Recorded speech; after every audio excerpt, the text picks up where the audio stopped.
Hello guys, అందరూ బాగుంటారా? మేమైతే బాగుంటాము. ఈరోజు ఇడ్లీ చికెన్ చేస్తాము. చూడండి ఈ విధంగా చేశాను నేనైతే. మీరు ఎలా చేస్తారో చూడండి. ఇదిగోండి, కొద్దిగా ఆయిల్ వేసేసి ఆయిల్లో మసాలా వేసి వేయించేసి ఆనియన్ వేసి ఆనియన్ను గ్రీన్ చిల్లీ కట్ చేసి వేసేసాను. రెండు బాగా వేయించుకోవాలి. బాగా వేగిన తర్వాత తెల్లగడ్డలు కూడా కట్ చేసి తెల్లగడ్డలు కూడా వేసేసాను. చూడండి, తెల్లగడ్డలు కూడా ఈ విధంగా కట్ చేసేసి వేసేసాను. ఇవి వేగే లోపల మనము మసాలాకు వేయించుకోవాలి. కొద్దిగా క్యాష్యూ, మిరియాలు, బ్లాక్ పెప్పర్ ఉంటాయి కదా, మిరియాలు ఉంటాయి కదా, బ్లాక్ పెప్పర్ అవి కూడా వేయించుకోవాలి.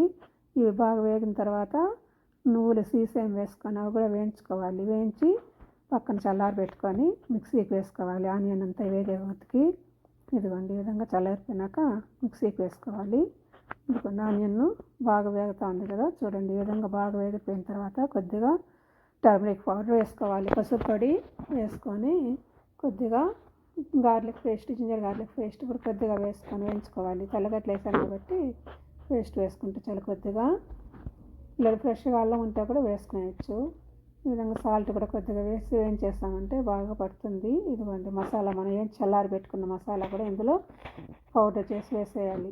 ఇందులో వేసేసి బాగా వేయించేస్తామంటే ఆయిల్ బయట వచ్చే వరకు పచ్చివాసన లేకుండా బాగుంటుంది. ఈ విధంగా ఆయిల్ బయట వచ్చే వరకు వేయించేసి చికెన్ బాగా కడిగి పెట్టుకున్నాం కదా, ఇది ఇందులో వేసుకోవాలి. కడిగేసి ఇందులో వేసుకొని బాగా వేయించేస్తామంటే అందులో ఆ వాటర్, చికెన్లో వచ్చే వాటరే సరిపోతుంది. ముద్దగా కావాలనుకుంటే, కొద్దిగా పలుసగా కావాలంటే కొంచెం నీళ్ళు వేసుకొని చేసుకోవచ్చు. నేనైతే నీళ్ళు వేయలేదు, అది అట్లే చేసేసాను. ఇదిగోండి కొద్దిగా క్యూమిన్ పౌడర్ కొద్దిగా వేసాను, గరం మసాలా కొద్దిగా, ఇదిగోండి ఊరికే కొద్దిగా వేస్తే స్మెల్ ఉంటుంది కదా అని వేసాను కొంచెం. ఇది కొంచెం అది కొంచెం వేసేసి బాగా కలబెట్టేసాను. కొంచెం స్మెల్గా బాగుంటుంది కదా అనేసి వేసాను. ఇదిగోండి కొద్దిగానే, ఎక్కువ వేసినామంటే కూడా బాగుండదు, వాసన ఎక్కువ అయిపోతుంది కదా. కొద్దిగా టేస్ట్కు సరిపడా వేసుకుంటే బాగుంటుంది. మళ్ళీ సాల్ట్ సాల్దామని కొద్దిగా వేసాను. Red chilli powder, coriander powder అన్నీ వేసేసి బాగా కలబెట్టి మూత పెట్టేస్తామంటే బాగా ఉడికిపోతుంది. వేసేసి మూత పెట్టేస్తాను. కలబెట్టేసి కొంతసేపు మూత పెట్టి అప్పుడప్పుడు కలబెట్టుకుంటా ఉన్నా అంటే మాడిపోకుండా కింద బాగా వస్తుంది. ఇదండి కలబెడతా ఉండాలి. కలబెట్టేసి మళ్ళీ మూత పెట్టేస్తాం అంటే కొంతసేపుకి ఆవిరికి బాగా బాయిల్ అయిపోతుంది. ఇదిగోండి ఈ విధంగా మూత పెట్టేస్తాను. తర్వాత చికెన్ ఉడికే లోపల మనం ఇడ్లీ పెట్టుకుందాం. ఇడ్లీ పిండి కలిపి పెట్టేసి ఇదిగోండి ఇడ్లీ సెట్లో పెద్ద గ్లాస్తో ఒక గ్లాస్ వాటర్ పోసేసి అవి వేడెక్కే లోపల పిండి మనం ప్లేట్లో పోసి పెట్టేసామంటే ఇదిగోండి పోసి పెట్టేసి 3 ప్లేట్లకు పోసి పెట్టేసి మూత పెట్టేస్తాను. మూత పెట్టేసి కరెక్ట్గా 15 నిమిషాలు టైం పెట్టుకొని ఆఫ్ చేసేసామంటే బాగా ఉడికిపోతాయి, బాగుంటుంది ఇడ్లీ. ఇదిగోండి పెట్టేస్తాను.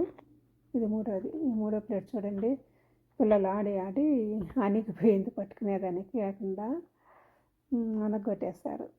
మేము వంటలు చేస్తాం అనేసి పిల్లలు అలా ఆడుకుంటూ అంటారు కదా, అట్లా చేస్తారనమాట. అదిగోండి మూడో ప్లేటు, ఇది కొంచెం పెద్దదిగా వస్తుంది, అనిగిపోయింది అంట చూడండి. మూత పెట్టేసి కరెక్ట్గా 15 నిమిషాలండి టైం పెట్టుకొని ఆఫ్ చేసేసారంటే బాగా బాయిల్ అయిపోతాయి ఇడ్లీ. ఆ ఇడ్లీ ఉడికే లోపల చికెన్ కూడా రెడీ చేసుకునేయాలి. మనం కొద్దిగా చికెన్ మసాలా కూడా వేద్దాం. చికెన్ మసాలా కూడా కొద్దిగా వేసేసి కలబెట్టేసి కొంతసేపు బాయిల్ చేసేసామంటే చాలా బాగుంటుంది. ఇది వేసిన కొంతసేపే బాయిల్ చేద్దాం, ఎక్కువసేపు అవసరం లేదు.